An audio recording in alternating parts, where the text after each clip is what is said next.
मित्रो, हा व्हिडिओ तिसरा आहे. ह्या तिसऱ्या व्हिडिओत वेळेचं बंधन येतं आहे. आपण ह्या विषयावर लवकरच डॉक्युमेंटरी बनवणार आहे.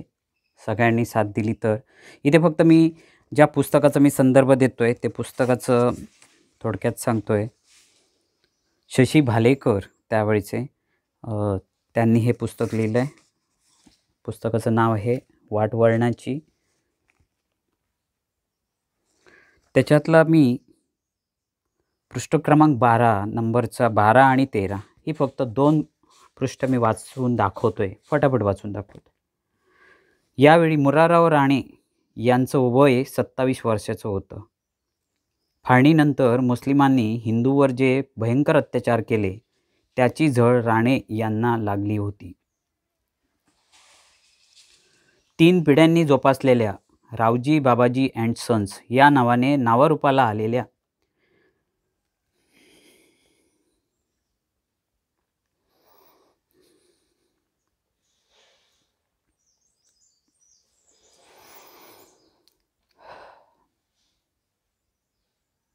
त्यांच्या धंद्यावर अक्षरशः पाणी पडलं होतं. राणे कुटुंबाच्या मालकीचे चमन, क्वेट्टा आणि कराची या ठिकाणी 3 कारखाने होते. या काळातही लक्षावधी रुपयांची ही मालमत्ता कवडी मोल झाली होती. क्वेट्टाचा कारखाना आणि घर आगीत भस्मसात झालं होतं. आणि याहूनही भयंकर म्हणजे क्वेट्टाच्या कारखान्याची व्यवस्था पाहणाऱ्या त्यांच्या सख्ख्या काकांची, गणपतराव राणे यांची निर्घृण हत्या झाली होती. वयाच्या अवघ्या 34व्या वर्षी या एकूण घटनेने मुराररावांच्या मनावर प्रचंड आघात झाला होता. गेली 11 वर्षे बलुचिस्तानच्या सीमेवर असलेल्या चमन येथील सोडा वॉटरच्या कारखान्याची अवस्था स्वतः मुरारराव पाहत होते. हिंदुस्थानच्या फाळणीच्या आणि त्यामागून झालेल्या क्वेट्टा येथील हत्याकांडाची बातमी काही दिवसापूर्वी त्यांच्या कानावर आली.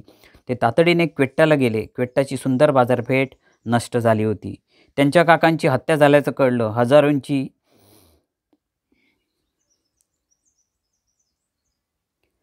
तीच अवस्था झाल्याने गणपतरावांचा मृतदेहही त्यांना मिळाला नाही.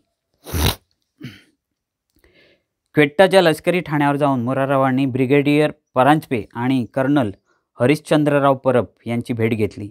या दोन्ही अधिकाऱ्यांशी मुराररावांचा जुना परिचय होता.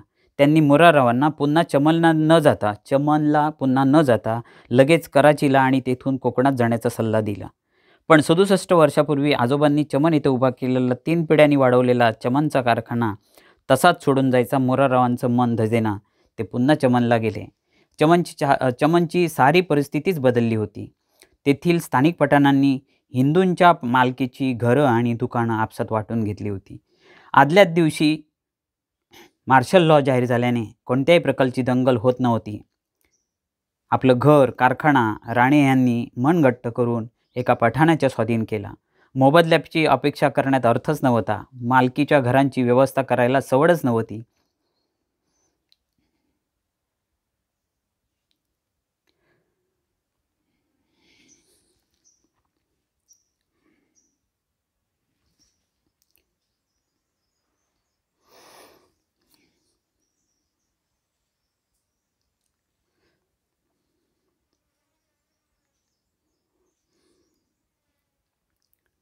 अंगावरच्या पठाणी पेहरावानिशी ते कराचीकडे निघालेल्या आगगाडीत जाऊन बसले. आपण कराचीपर्यंत जिवंतपणे पोहोचू किंवा नाही याची शक्यता शाश्वती त्यांना नव्हती. मृत्यू जणू काही जवळपास घोटाळत होता. मनाचा ठिय्या म्हणायचा आहे, ते शब्द मिस्टेक आहे. ठिय्या करून चाललेली ही शेवटची धडपड होती. आणि जिवंतपणे कराचीला गेलोच तर तेथे कोणत्याही परिस्थितीला सामोरं जावं लागेल याची कल्पनाच करता येत नव्हती. तेथे राणे कुटुंबियाचं मोठं घर होतं, मागे कारखाना होता आणि घरासमोर शीतपेयाचं सुंदर दुकान होतं. क्वेट्टा येथे मारले गेले त्या गणपतरावांच्या पत्नी आणि मुलं कराचीच्या घरात राहत होती. आगगाडीच्या या प्रवासातून जिवंतपणे कराचीपर्यंत पोहोचताच तेथील कुटुंबियांना घेऊन कोकण गाठायचं त्यांनी निश्चित केलं होतं. अन्य पर्यायच नव्हता. मुरारराव राणे यांनी याच मार्गाने अनेक वेळा कोकणात गेले होते किंवा त्यांचे आजोबा, वडील, काका अनेकदा क्वेट्टा, चमन, कराची या भागातून कोकणात जात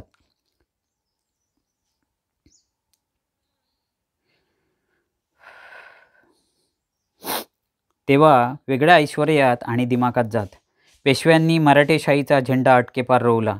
कोकणातील अनाव गावच्या लाल मातीत जन्मलेल्या या राणे मंडळींनी सोडा वॉटरचा व्यवसायाचा झेंडा पार अफगाणिस्तानच्या सीमेवर चमनला फडकावला. हा धंदा नावारूपास आणला आणि आज या साऱ्या ऐश्वर्याकडे पाठ फिरवून निष्कांचन अवस्थेत मुरारराव राणे कोकणाच्या दिशेने लपतछपत मार्गक्रमण करत होते. मित्रांनो, वाटवळणाची शशी बालेकर लिखित पुस्तकातील पृष्ठ क्रमांक 12 व 13 याच्यावरील मी वाचन केले. हा झाला व्हिडिओ क्रमांक 3. झोपलेल्या हिंदूंना जागे व्हा. आता इथे वाचन करण्याचं काय कारण आहे तर एकच सांगतो. पान बाजारमध्ये दावते इस्लामीसारखी पाकिस्तान दर्जिनी संस्था चालू झाली. मध्यंतरी हिंदूंच्या एकजुटीमुळे त्याच्यावर आवर घातला गेला, बोर्ड काढला गेला. परंतु त्यावेळी पण नितेशजी राणे यांनी आम्हाला, तेव्हा ते पालकमंत्री नव्हते, पण नितेशजी राणे यांनी त्यावेळी बरंच सहकार्य केलेलं आणि तो लढा यशस्वीसुद्धा झाला होता. त्यानंतर म्हटलं जाऊ देत म्हणून दुर्लक्ष केलं होता मी. आज तिथेच पुन्हा अनोळखी इसम, आता अनोळखी म्हटलं की पुन्हा पोलीस माझ्या घरी येतील संध्याकाळी. काय चाललं आहे तुमचं, पुन्हा काय. मी पुन्हा त्या मुद्द्यावर ठाम आहे. पोलिसांना तेवढा डाटा ठेवणं शक्य नाही आहे. ह्याच्यापूर्वी कित्येक वर्षापासून मी सांगतोय की पान बाजारात CCTV कॅमेरे लावा. नाही लावत जमेल तर मी लावतो. शेवटी मला लावावे लागले माझ्या घरात. पण काही ठिकाणी लावले गेले पाहिजे तिथे लावले गेले नाहीत. आमचे पान बाजारातील रमा नाईक आणि बाळा राणे हे आम्ही हिट लिस्टवर नसतो नेहमी. नशीब आहे आमचे पालकमंत्री नितेशजी राणे साहेब आहेत. भविष्यात रमा नाईक आणि बाळा राणे यांच्या कुटुंबियाचं काय होईल मला माहिती नाही. आम्ही दोघे भीत नाही. पण आमच्यासारख्या वेड्यांच्या घरातल्यांचं काय. नितेशजी राणे म्हणून मी आज या व्हिडिओच्या माध्यमातून सांगतो, नितेशजी राणे आणि निलेश राणे या 2 भावांच्या उदंड आयुष्यासाठी सुद्धा मी प्रार्थना करायला आमच्या इथे प्रत्येक घरात, मोठ्या घरात एक घरचा आकार असतो. त्या घरच्या आकाराकडे मी प्रार्थना करायला आलो आहे. जास्त आज व्हिडिओ मी इथे करत नाही आहे. फक्त तो एक व्हिडिओ करतो आणि मी इथून कुडाळच्या दिशेने जातो आहे. नितेशजी राणे आणि निलेश राणे यांना मी या व्हिडिओच्या माध्यमातून एक सांगतो, बरेच हिंदू जागृत झालेत, ते तुमच्यासोबत असतील आणि बरेच हिंदू अजून निद्रावस्थेत आहेत. त्यांना उठवण्याची जबाबदारी, झोपेतून उठवण्याची जबाबदारी मी स्वीकारतो. राणे म्हणून नव्हे, हिंदू म्हणून नव्हे, तर ह्या हिंदुस्थानामधील एक निर्भीड आणि जागरूक पत्रकार म्हणून. वंदे मातरम. भारत माता की जय.